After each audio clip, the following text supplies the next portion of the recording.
দুইজন নবী ছাড়া লক্ষ লক্ষ নবী সবাই মার খেয়েছেন, দুইজনে খান নাই। দুইজনের নাম কি বলবো? একজন প্রথম নবী আদম আলাইহিস সালাম, তার বিরোধিতা কেউ করেনি, তার দিকে ঢিলা ইট পাটকেল কেউ মারেনি। কারণ তখন যারা মানুষ ছিল আদম আলাইহিস সালামের হয় পুত্র নয় পৌত্র নয় প্রপৌত্র, আমরা বলি নাতি পুতি সাথী লাডি ব্যাং ফোস।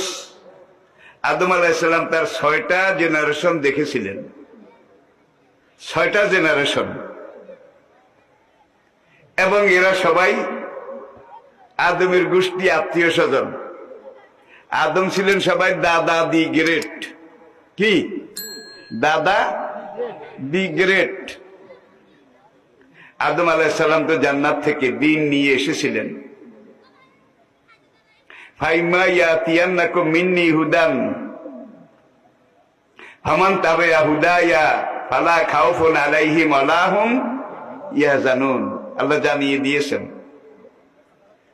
জান্নাত থেকে বের হওয়ার জন্য আল্লাহ যখন বললেন কুল নাহবিতু মিনহা জামিয়া, আদম নিষিদ্ধ গাছের ফল খেয়েছ, আর জান্নাতে থাকা যাবে না, জমিনে চলে যেতে হবে, পৃথিবীতে চলে যেতে হবে।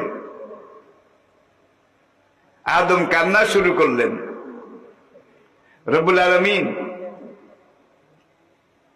আমার মতো ব্যক্তি, শক্ত মানুষ, ইবলিসের ধোকায় টিকতে পারলাম না, ইনিয়ে বিনিয়ে হাসে লাসে সে আমাকে প্রতারিত করলো, ধোকা দিল, আমি ভুলের মধ্যে পড়ে গেলাম।